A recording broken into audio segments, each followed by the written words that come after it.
Me llamo Isabel Morales, tengo 34 años. Soy de Córdoba, pero los últimos 10 viví en Madrid, trabajando en una agencia de viajes.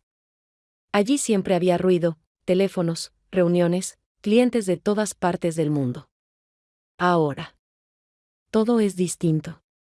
Mi marido, Martín Herrera, y yo nos mudamos al pueblo donde él creció. Él tiene 39 años, es ingeniero y actualmente dirige la construcción de una carretera en una localidad vecina. Volvimos aquí no por romanticismo, sino porque necesitábamos ahorrar. La casa de sus padres tenía espacio de sobra. Y estaba vacía desde la muerte de su padre. El pueblo es pequeño, unas cuantas calles. Aquí todos saben quién va a dónde y a qué hora regresa. Desde la ventana de la cocina puedo ver el taller de Rafael Soto, un hombre de unos 50. Y 5 años, es marinero. Ahora repara de todo, desde puertas que chirrían hasta viejas embarcaciones que se pudren a orillas del río. Los vecinos dicen que su familia conocía a los padres de Martín. Es más, su tío fue dueño de nuestra casa en el pasado. Las primeras semanas aquí fueron extrañas. Martín salía para el trabajo antes del amanecer y volvía tarde por la noche. Yo me quedaba sola entre gente desconocida, que observaba pero no se acercaba demasiado. En lugar del ruido de los coches, se escuchaba el zumbido lejano de los tractores. En vez de escaparates, fachadas descoloridas en las que el tiempo había dejado su huella. Una mañana, cuando salía al patio, Rafael estaba sacando un banco de madera de su taller. Nuestras miradas se cruzaron. Asintió, breve, como lo hacen quienes no gustan de palabras vacías. Sus manos estaban llenas de rasguños, y tenía aserrín atrapado en el bigote. Parecía saber cómo funciona todo en este lugar, incluso lo que nadie dice en voz alta. Las primeras conversaciones con él fueron rápidas: buenos días, hace buen tiempo. Pero ya entonces sentí que me miraba un poco más de lo que es habitual entre vecinos ocasionales. Yo intentaba adaptarme al ritmo local, iba a comprar al único comercio, me acostumbraba a que el pan solo se vendiera por la mañana y que, después del almuerzo, cerraran las puertas para una larga siesta. Al volver de la tienda, a menudo veía a Rafael sentado en el banco frente a su taller, con una taza de café en la mano. No me llamaba, pero parecía esperar a que pasara. Martín, mientras tanto, vivía sumido en su rutina laboral: planos, diseños, reuniones con contratistas. Cuando le contaba sobre los vecinos o sobre detalles que notaba en el pueblo, me escuchaba, pero sin demasiado interés. Aquí todo es sencillo, Isabel. La gente trabaja, come, duerme. Y así todos los días, dijo una noche, sin apartar la vista del teléfono, pero para mí nada era sencillo. En esa calma percibía una tensión oculta. Como si bajo la superficie de lo cotidiano se escondiera otra cosa. Y aunque todavía no sabía cómo, sentía que Rafael iba a tener un papel más importante en esta historia que el de un simple vecino. En los días siguientes, salía más a menudo al patio sin un motivo concreto, como si solo quisiera comprobar el clima. Y cada vez que nuestras miradas se volvían a encontrar, veía en sus ojos algo atento, casi inquisitivo. No se apresuraba a acercarse, pero tampoco evitaba el contacto. Y empecé a darme cuenta de que, en un pueblo pequeño, la distancia entre las personas se acorta mucho más rápido que en una gran ciudad. A la mañana siguiente todo comenzó con un contratiempo que, en la ciudad, habría parecido algo rutinario, pero que aquí rápidamente se convirtió en un acontecimiento. Mientras llenaba la tetera, escuché de pronto un golpe sordo, luego una sacudida bajo el suelo y, al segundo, un chorro de agua empezó a salir desde debajo del fregadero. Se extendía rápidamente por las baldosas, fría y con un fuerte olor a metal, y yo, maldiciéndome por no haber revisado la llave antes, me lancé a cerrar la válvula debajo del fregadero. Pero, como descubrí enseguida, no funcionaba. Martín estaba de viaje de trabajo y no volvería hasta dentro de 2 días. Llamarlo no tenía sentido, o estaría en una reunión o en alguna carretera entre obras. Cogí un cubo y empecé a achicar el agua, sabiendo que así solo ganaba tiempo, no solucionaba el problema. En mi cabeza apareció enseguida el consejo de una vecina que, hacía unos días, hablando de los artesanos del lugar, había dicho: si algo se estropea, ve a ver a Rafael. Él sabe arreglarlo todo. Salí a la calle, buscando con la mirada si el taller estaba abierto. Desde dentro llegaban golpes apagados, El olor a madera recién cepillada y a aceite parecía flotar en el aire incluso a distancia. Llamé a la puerta y él respondió enseguida: «Entra, está abierto». Dentro reinaba ese desorden particular, en el que el dueño encuentra todo lo que necesita. En las paredes colgaban herramientas de distintas épocas y estados, sobre el banco de trabajo había trozos de madera, vidrio, viejas manijas de puertas y bisagras metálicas. Rafael se levantó de la mesa, secándose las manos con un trapo, y, al ver mi expresión de apuro, preguntó: «¿Ha pasado algo?». Le expliqué brevemente lo de la tubería rota y, sin pensarlo, respondió: «Esta tarde paso a verlo. No está lejos, pero ahora tengo que terminar algo». Su voz era serena, pero transmitía una certeza que no dejaba dudas: cumpliría lo que prometía. Hablamos unos minutos más y, de repente, recordó que de niño solía jugar en el patio de nuestra casa, cuando vivía allí su tío. Contó que entonces el jardín era más grande, que el manzano aún daba muchos frutos y que el viejo pozo, ahora cubierto con una tapa, era el centro de todos los juegos infantiles. Escuchaba y me sorprendía al pensar que aquella conversación era mi primera verdadera inmersión en el pasado de la casa a la que había llegado sin recuerdos, pero que ahora comenzaba a llenarse con los de otros. De vuelta en casa, traté de poner algo de orden tras la inundación, mientras pensaba en él. Todo en su forma de actuar parecía sencillo y natural, pero al mismo tiempo daba la impresión de que mantenía cierta distancia, incluso cuando te miraba directamente a los ojos. Al caer la tarde, el agua de la tubería casi se había detenido. Quizá porque encontré alguna válvula en un rincón o porque la presión simplemente había bajado. Hacia las 7 escuché sus pasos junto a la verja. Entró con una pesada caja de herramientas y fue directo a la cocina. Trabajó rápido, sin perder tiempo en palabras innecesarias. El brillo metálico de la llave, los golpecitos en la tubería, las breves comprobaciones, todo transmitía la sensación de que estaba en su terreno, haciendo algo que había hecho cientos de veces. De vez en cuando pedía si tenía a mano un trapo viejo o una linterna. Cada solicitud era clara y precisa. Cuando terminó la reparación, se secó las manos y, mirando alrededor, preguntó: «¿Has subido alguna vez al desván?». Negué con la cabeza. Tras la muerte de mi tío quedaron allí algunas cosas. Tu suegro no quiso tirarlas. A la tarde siguiente, cuando el calor ya había cedido y una luz suave empezaba a entrar por las ventanas, Rafael apareció junto a la verja. No llevaba herramientas en las manos, pero se movía con la seguridad de quien ya sabe lo que va a hacer. Salí a su encuentro y, asintiendo, me dijo que quería enseñarme algo en la casa, si no me importaba. Su tono era tranquilo, pero en su mirada se leía que no contemplaba del todo la posibilidad de una negativa. Se dirigió a la puerta tras la cual comenzaba una estrecha escalera que conducía al desván. La abrí y de inmediato me envolvió un denso olor a madera vieja, polvo y algo de humedad, quizá restos de antiguas filtraciones en el techo. El aire era pesado y, cuando puse el pie en el primer peldaño, este crujió de tal manera que miré instintivamente hacia abajo, pero Rafael, que iba delante, ni siquiera se volvió. Sus pasos eran firmes, como si hubiera subido allí cientos de veces. Cuando llegamos bajo el tejado, mis ojos se acostumbraron poco a poco a la penumbra. Un pequeño ventanuco redondo dejaba pasar un haz de luz que caía en medio del suelo, iluminando una nube de polvo suspendida en el aire. En las esquinas se amontonaban viejas maletas con asas gastadas, cajas de cartón atadas con cuerda, varias sillas de madera apiladas unas sobre otras y libros abiertos con páginas amarillentas.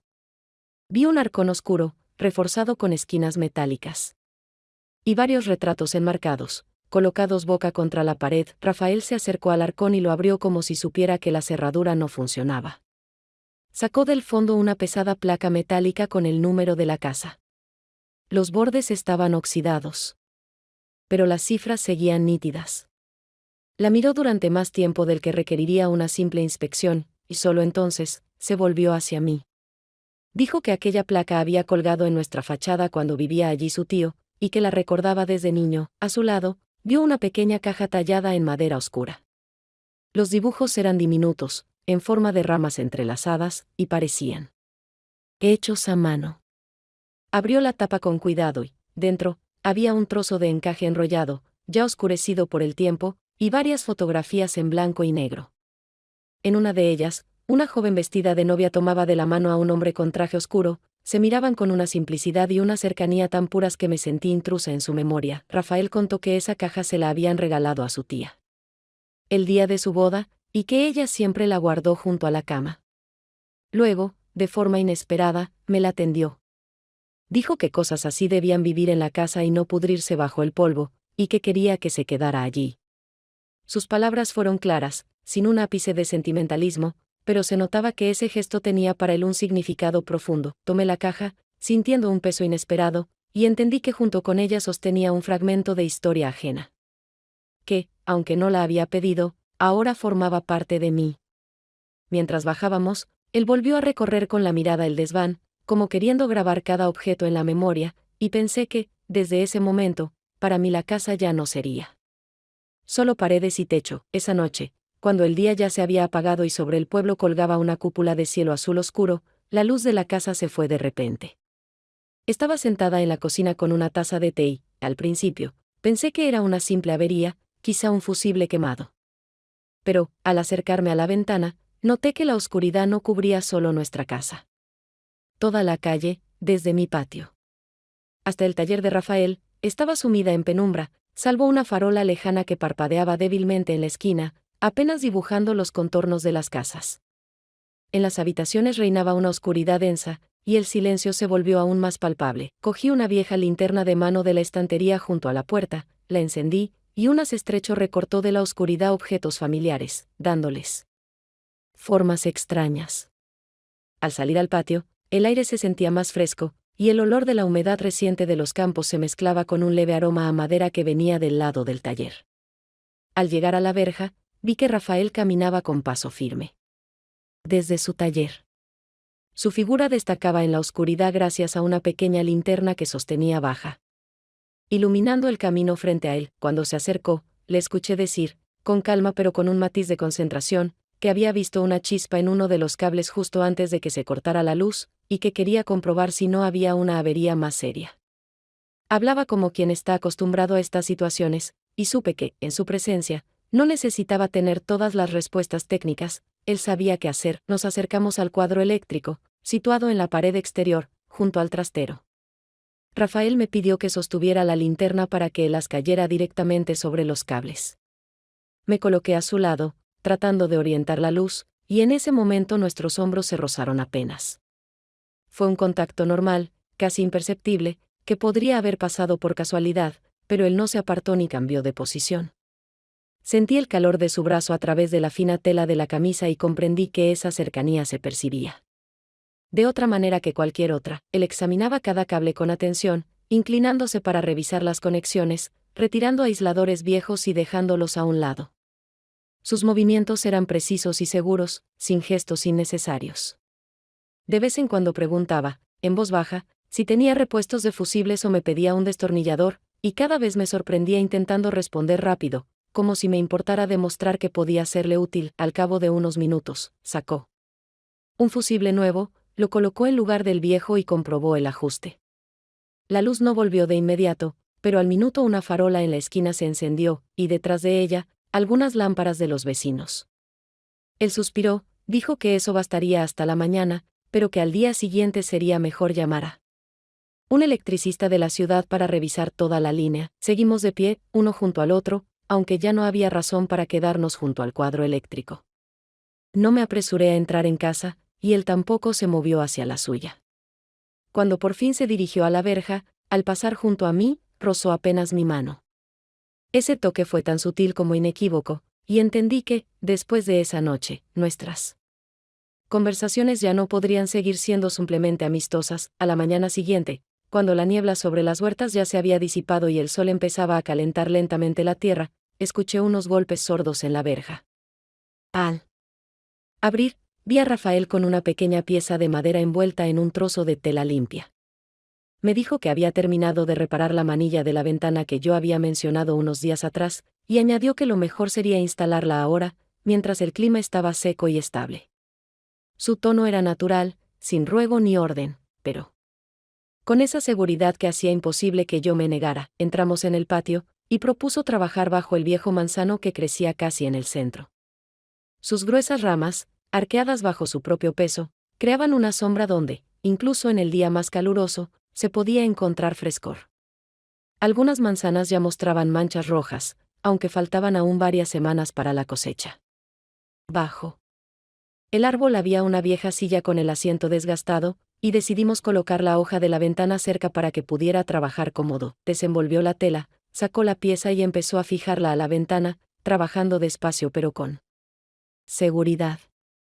En sus manos, el destornillador giraba con firmeza, sin movimientos innecesarios, y cada gesto era concentrado y preciso. Mientras trabajaba, comenzó a hablar de lo rápido que pasaba el verano, y de que incluso en el campo los días se funden uno con otro si no prestas atención a los pequeños detalles.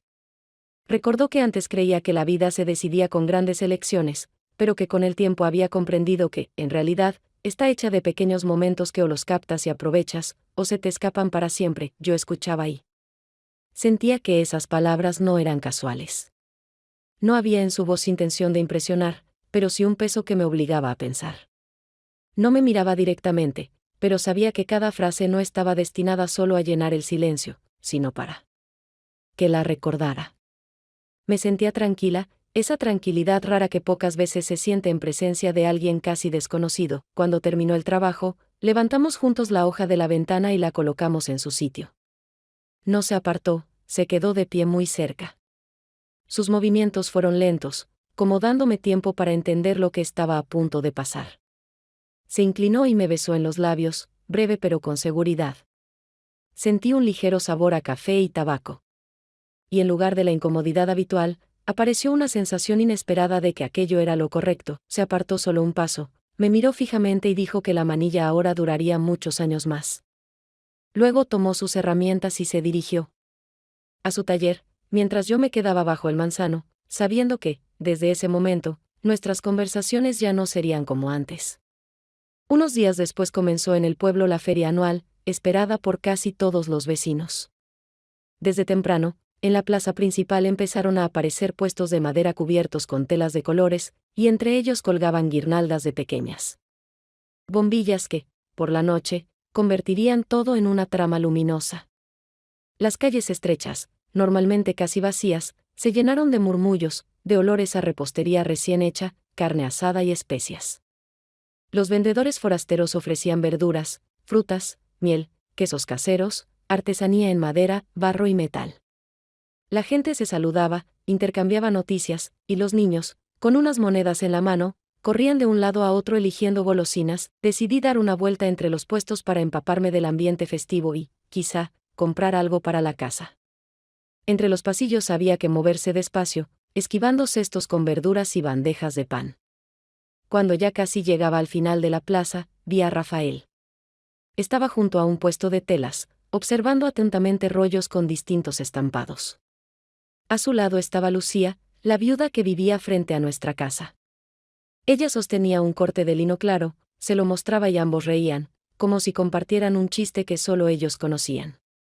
Su cercanía parecía natural, pero de pronto sentí un pinchazo, la sensación incómoda de ser, en ese momento, una extraña. Él me vio primero. Asintió, dejó a Lucía junto al puesto y se acercó. Su tono fue neutro cuando explicó que se conocían desde la infancia, que sus padres eran amigos y que siempre se habían ayudado en pequeñas cosas. Respondí que me daba igual, aunque sabía perfectamente que no era cierto.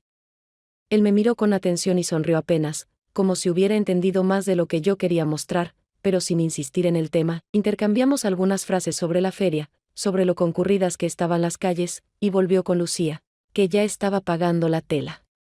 Me quedé de pie, viendo cómo se alejaban juntos por el pasillo, sintiendo un frío incómodo por dentro. No era celos abiertos, sino más bien la conciencia de que él no me pertenecía, de que en su vida había otras personas con las que compartía conversaciones y risas ligeras. Para distraerme, compré queso fresco, unas manzanas y observé las piezas de cerámica de un alfarero local, pero las charlas con los vendedores me parecieron superficiales. Cada sonrisa era forzada, porque en mi mente seguía presente la imagen del inclinado hacia Lucía, mientras ella le tocaba el codo para mostrarle una tela. Cuando regresé a casa, entendí que de todo aquel día no recordaría el bullicio de la feria ni las compras, sino ese momento fugaz que, de repente, me cambió el ánimo. A la mañana siguiente, El pueblo despertó tras una tormenta nocturna, que había llegado de forma tan repentina que nadie tuvo tiempo de prepararse. La lluvia había caído a raudales, el viento doblaba los árboles hasta casi tocar el suelo y los truenos rodaban entre las colinas. Cuando salí al patio para comprobar que todo estuviera en su sitio, vi enseguida que en el fondo del huerto había caído un tramo de la vieja valla. Las tablas yacían sobre la tierra húmeda, con los clavos torcidos sobresaliendo, y entre ellas se veía el verde fresco del huerto vecino. Detrás de la valla estaba el terreno que Rafael cuidaba para un anciano agricultor que ya no tenía fuerzas para trabajarlo por sí mismo. Me quedé de pie, pensando por dónde empezar, cuando oí unos pasos conocidos junto a la verja. Rafael entró sin ceremonias, con un martillo y varias tablas en la mano. Dijo que había visto el daño esa misma mañana al pasar y que decidió venir a ayudar antes de que la madera se secara del todo, porque así sería más fácil clavar las nuevas piezas.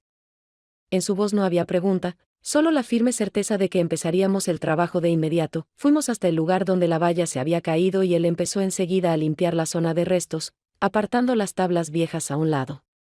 Yo le ayudaba, pasándole herramientas, sosteniendo las nuevas tablas mientras él las clavaba con golpes rectos y precisos.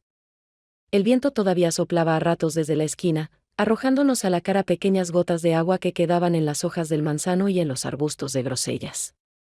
De la madera mojada y la tierra fresca subía un olor intenso que se mezclaba con el aroma tenue de su chaqueta. Mientras trabajábamos, reímos un par de veces cuando alguna tabla se nos escapaba de las manos o cuando un clavo entraba torcido y había que empezar de nuevo. En esos momentos había algo que aligeraba la tensión de los últimos días, y me pareció que él, deliberadamente, mantenía la conversación ligera para que yo no me perdiera en mis propios pensamientos. Cada vez que le pasaba el martillo, nuestros dedos se rozaban, y ninguno de los dos parecía tener prisa en soltarlo. Trabajamos más tiempo del necesario, porque él revisaba cada tramo 2 veces, se alejaba unos pasos para evaluar cómo quedaba la nueva parte de la valla, y solo entonces continuaba. Cuando la última tabla estuvo en su sitio, volvió a recorrer toda la sección pasando la mano por la madera, como para asegurarse de que resistiría cualquier viento. Al regresar al patio, le propuse tomar un té para entrar en calor después de trabajar en el aire frío. La propuesta sonó sencilla, pero noté que él aceptó con esa atención que no está presente en todas las conversaciones. Asintió, consciente de que aquella mañana lluviosa ya se había vuelto más importante de lo que parecía a primera vista. Abrí la puerta de la cocina, dejando entrar en la casa el olor a madera húmeda y a tierra fresca. Rafael me siguió, dejó el martillo y las tablas junto a la pared, como si no pensara quedarse mucho tiempo. Puse la tetera al fuego, él asintió, sin objeciones, y se quitó la chaqueta, colgándola en el respaldo de una silla. En ese momento, afuera, comenzó una nueva lluvia. No era el aguacero de la noche anterior, sino una llovizna constante, que golpeaba el alféizar con un ritmo monótono, creando una sensación de intimidad de la que era difícil desprenderse. Saqué 2 tazas del armario y me di cuenta de que observaba con atención la habitación. Su mirada se detenía en algunos detalles: la loza que habíamos encontrado en el desván, la tela en el alféizar, la esquina de la mesa donde la pintura se había desgastado con el tiempo. Eran detalles a los que normalmente nadie prestaría atención, pero él los miraba como si pudieran decir algo sobre mí. Nos sentamos a la mesa y, durante un rato, él se limitó a calentar las manos con la taza.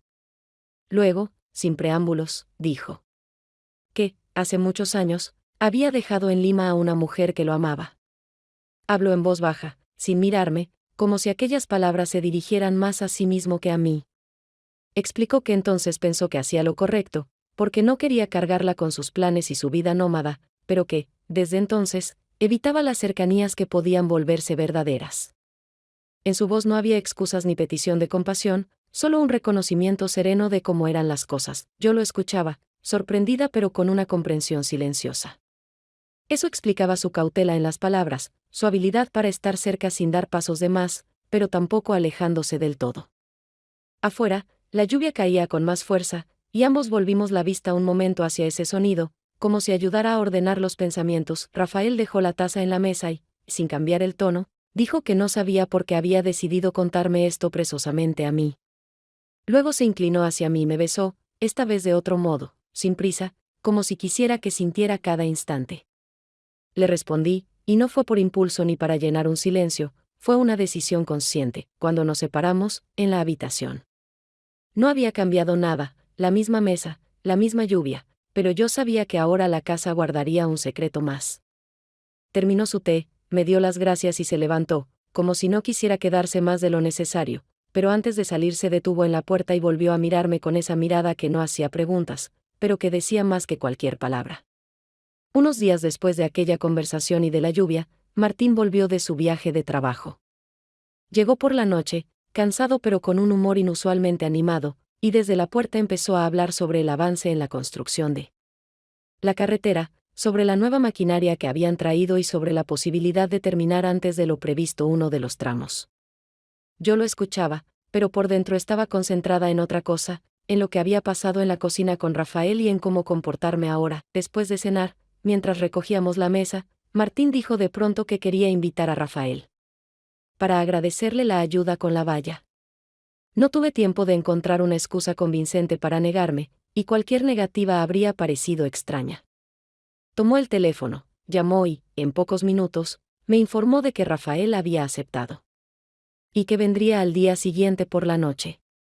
Su tono era normal, sin segundas intenciones, pero yo sentía como en mi interior crecía la tensión. Al día siguiente, puse la mesa con especial cuidado, aunque intentaba aparentar indiferencia.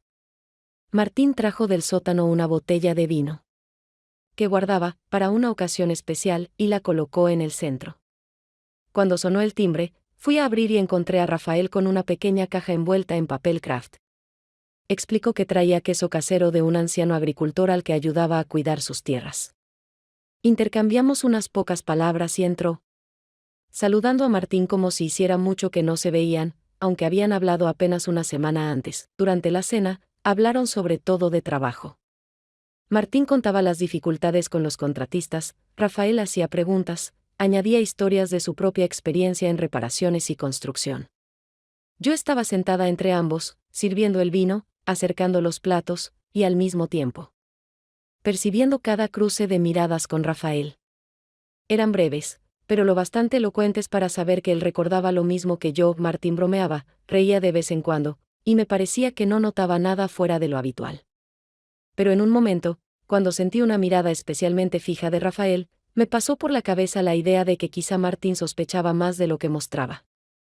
No dijo nada, pero sus ojos se detuvieron en mí un segundo más de lo normal.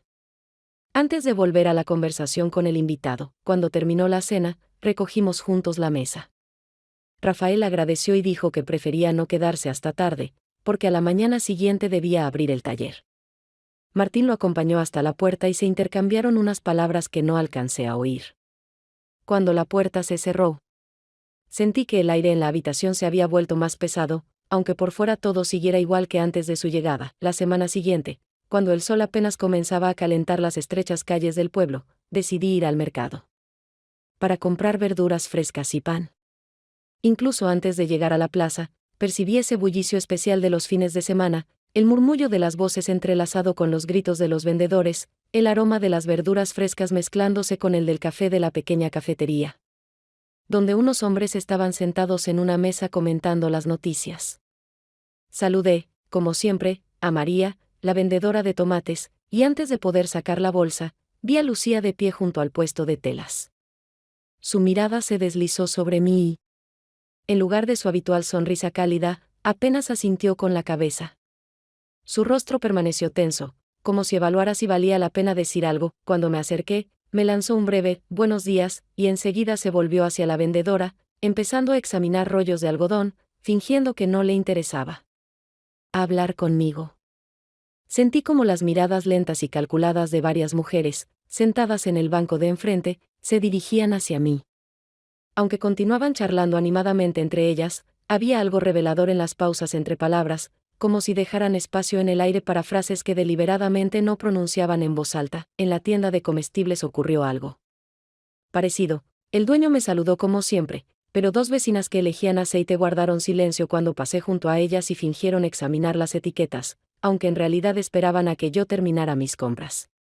El cambio en su actitud era tan evidente que no necesitaba explicación. En un pueblo pequeño, las noticias y las suposiciones se propagan más rápido que cualquier coche, y a menudo adquieren formas y matices que ninguno de los implicados ha dicho en voz alta. De camino a casa intenté concentrarme en cosas simples. Conté mis pasos, inhalé el aroma del pan recién hecho que llevaba en la bolsa, observé los hibiscos en flor junto a la puerta de una casa. Pero en mi cabeza aparecían una y otra vez escenas de las últimas semanas: la valla bajo la lluvia, la conversación en la cocina, el manzano bajo el cual él se inclinó más de lo que permiten los límites vecinales. Todos esos momentos ahora parecían alinearse en una secuencia que los demás podían ver con más claridad de la que yo estaba dispuesta a admitir. Esa tarde, al volver del trabajo, Martín extendió sobre la mesa unos planos y, como quien no quiere la cosa, dijo que debería ser más prudente, porque, en el pueblo la gente nota más de lo que crees. Su voz era tranquila, sin reproche, pero en esa calma se escondía una pregunta que no formuló directamente. Era evidente que ya había escuchado alguna versión de los hechos, y quizás no creía del todo en ella, pero quería poner a prueba mi reacción. Levantó la vista de los planos. ¿Hay algo entre tú y Rafael?, preguntó con tono neutro, como si hablara de una trivialidad, pero con una tensión en la mirada. No, respondí de inmediato, controlando la voz. ¿Y algún interés? Aunque sea por parte de uno de los dos. Hice una pausa lo suficientemente breve como para que pareciera que buscaba las palabras, y no que ocultaba la verdad. Creo que simplemente lees demasiado entre líneas, dije, apartando la mirada. Martín asintió brevemente y no dijo nada más. Los dos fingimos que el tema estaba zanjado, aunque en realidad apenas empezaba a echar raíces. Esa noche, guardando el pan en la panera y colocando las verduras en las estanterías, noté que hasta los movimientos más simples de mis manos se habían vuelto más cuidadosos, como si controlara no solo mis palabras, sino cada gesto, para que nadie, ni siquiera un testigo casual, encontrara en ellos confirmación de suposiciones ajenas. Sin embargo, sabía que no se puede huir de los rumores, y que rara vez desaparecen por sí solos, más bien cambian de forma, perdiendo con el tiempo su filo, pero quedando en la memoria de quienes alguna vez creyeron en cierta historia. Pasaron unos días y, aquella mañana, me desperté más temprano de lo habitual, y sin encender la luz, me acerqué a la ventana para abrir las cortinas. Afuera reinaba un silencio extraño e inmóvil, y en él faltaban sonidos a los que ya me había acostumbrado. No se oía el habitual golpeteo del martillo ni el tintinear del metal procedente del taller de Rafael. Pensé que quizás simplemente aún no había empezado a trabajar, pero cuando salí al patio a por leña para la chimenea, vi que la puerta de su taller estaba cerrada a cal y canto y las ventanas, oscurecidas desde dentro. En el pueblo, cualquier cambio de rutina se nota de inmediato, sobre todo cuando se trata de alguien que abre la puerta cada día al amanecer.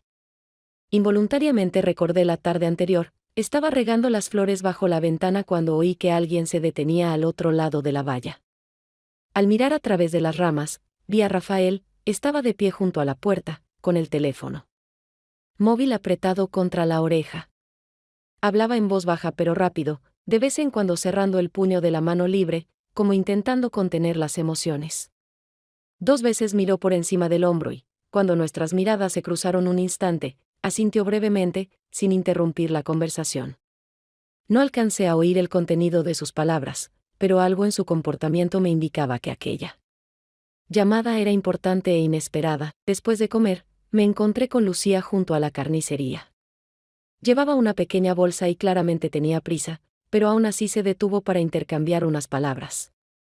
Cuando le pregunté si sabía dónde estaba Rafael, respondió que se había ido a casa de su hermana en Sevilla, como repitiendo una frase escuchada de otra persona. En su voz no había la seguridad habitual y me pareció que no estaba del todo segura de si era verdad. Ante mi pregunta, si se había ido por mucho tiempo o no, Lucía se encogió de hombros y cambió de tema enseguida, preguntando si ya había probado las manzanas de la nueva cosecha. Al volver a casa, pasé de nuevo por su patio. La puerta seguía cerrada, pero dentro, a través de una rendija en la del taller, se veía una mesa sobre la que yacían desordenadas varias herramientas. En la cuerda colgaba su camisa clara, la misma que llevaba cuando trabajaba en la valla. Todo aquello parecía indicar que se había marchado de repente, sin recoger sus cosas y sin planear una ausencia prolongada. Llevé té de la cocina y me senté en el porche, pensando en aquella llamada. Sin conocer su contenido, igualmente sentía que había sido la causa por la que Rafael dejó el pueblo tan inesperadamente. En las comunidades pequeñas siempre es fácil percibir cuando alguien actúa según un plan y cuando lo hace por impulso del momento. Este caso pertenecía claramente a lo segundo. Y aunque intentaba encontrar otra explicación, una y otra vez me venía a la mente la misma imagen: la tarde, él junto a la puerta, la mano apretada, las miradas rápidas por encima del hombro. No. Era simplemente una pausa en su vida habitual. Había la sensación de que había dejado tras de sí una señal invisible que yo debía notar, incluso si aún no entendía cómo descifrarla. Unos días después de que Lucía mencionara el viaje a Sevilla, el aire de la mañana me pareció especialmente fresco y salí al patio un poco antes de lo habitual para revisar los bancales con los plantones y ver si la tierra junto al nuevo tramo de la valla no se había erosionado. Justo cuando me acercaba al manzano bajo el cual, entre los dos, colocamos el marco de una ventana, vi en la tierra húmeda una forma familiar que apenas asomaba entre la hierba, cubierta por una fina capa de rocío nocturno que reflejaba la pálida luz de la mañana.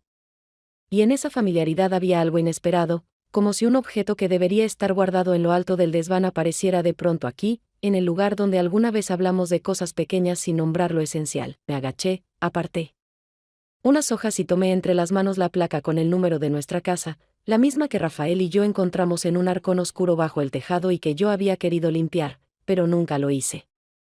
La sensación de su frío peso en las palmas me devolvió por entero aquella tarde en la que estábamos en el desván, respirando el olor de la madera vieja, hojeando fotografías y hablando de personas que ya no están, pero cuyas cosas todavía se aferran a este mundo, como si esperaran que alguien volviera a pronunciar sus nombres. A la placa se le había sujetado, con una grapa oxidada, una nota doblada por la mitad, colocada deprisa. Temiendo romper el frágil papel, desdoblé con cuidado los bordes y leí la breve frase: no olvides. Sentí que se me apretaba la garganta. Las palabras eran sencillas y sin adornos, pero contenían todo lo que no habíamos alcanzado a decir, todo lo que quedó entre el trabajo, los movimientos, los roces y esas pausas en las que nacen decisiones que no siempre se pueden admitir en voz alta. Me giré, esperando encontrar alguna pista, una huella, una señal, tal vez marcas de botas en la tierra húmeda o la cancela abierta. Pero el patio estaba vacío, los pájaros revoloteaban entre las hojas, del tejado caían aún gotas tras la niebla nocturna, y nada indicaba la presencia reciente de alguien que pudiera haber dejado la placa aquí, al pie del árbol donde todo empezó, salvo el propio objeto y esa breve línea manuscrita dirigida a mí, sin firma, pero con una entonación inconfundible. No había súplica ni reproche. Solo una respuesta firme a la pregunta que me hacía desde el momento de su desaparición. Apreté la placa contra el pecho, como queriendo sentir su temperatura con el cuerpo, y volví a leer la nota, pensando que quería decir él exactamente: ¿no olvidar lo que pasó entre nosotros en la cocina? No olvidar la promesa que expresé solo con un gesto y una mirada, no olvidar el desván, los roces, la tarde junto al cuadro eléctrico, el manzano, o quizá no olvidarme de mí misma con todo aquello que ya no se puede deshacer. ¿Por qué? La memoria no existe para atormentar, sino para impedir errores que después se arrastran durante años. Y quizá así fue como él, en su día, no logró retener algo en Lima, y ahora intentaba actuar de otra manera, no desapareciendo sin palabra, sino dejando exactamente lo necesario para que yo no deformara los hechos hasta hacerlos una historia conveniente. Antes del mediodía subí varias veces al desván. Miré el hueco vacío en el arcón donde había estado la placa, pasé la mano por los bordes dejando un rastro de polvo en los dedos y bajé otra vez, convencida de que él sabía exactamente dónde colocar ese signo metálico para que no pudiera pasarlo por alto, para que tuviera que detenerme y pensar no en los rumores, ni en Lucía, ni en lo que dirían los vecinos, sino solo en nosotros dos y en una elección que ya estaba hecha a medias y que necesitaba o bien continuar, o bien cerrarse con claridad. Al caer la tarde volvió Martín con nuevos planos, los desplegó sobre la mesa y empezó a explicarme cómo pensaban reparar el tramo problemático cerca del puente. Yo escuchaba con atención, hacía preguntas pertinentes, asentía en los momentos adecuados, y todo ese tiempo llevaba en el bolsillo del delantal la nota doblada, mientras en él alféizar, junto a la maceta de romero, brillaba con peso la placa, que volvía a ser parte de nuestra casa. Vi cómo Martín fijaba la vista en el metal, sacudía levemente la cabeza, como recordando dónde la había visto, pero no se detenía, ocupado con otros temas, y no hacía pregunta alguna. Después de cenar habló de la cocina, dijo que no estaría mal mover la estufa más cerca de la ventana para no asfixiarse en verano, que la mesa podría ser más ancha y la iluminación distinta, más uniforme, y que la despensa hacía tiempo que necesitaba que ordenáramos las estanterías, porque se sostenían solo por compromiso. Yo escuchaba sus planes detallados, entendiendo que en esa concentración en lo práctico había algo de salvación, la que uno busca cuando siente que otras cosas se escapan de su control pero no quiere admitirlo, y por eso se ocupa de lo que se puede medir, comprar, instalar, atornillar. En ese momento no discutí, solo estuve de acuerdo en todo, sabiendo que la reforma de la cocina no se oponía a lo otro, sino que avanzaba en paralelo, como dos vías que se cruzarán más adelante. Aunque no en el lugar que esperamos, cuando se fue al baño y el ruido del agua ahogó los demás sonidos.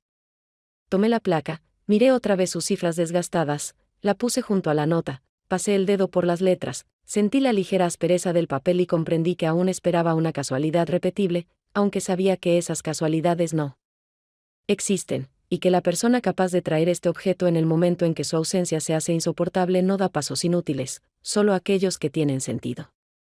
Y que si hoy había elegido un gesto silencioso en lugar de una conversación, quizá esa era la respuesta más honesta a nuestras preguntas compartidas. Guardé la nota en la caja del desván, la coloqué entre las fotografías que miramos aquel día y cerré la tapa, que encajó suave, sin chirriar, como si hubiera esperado ese movimiento.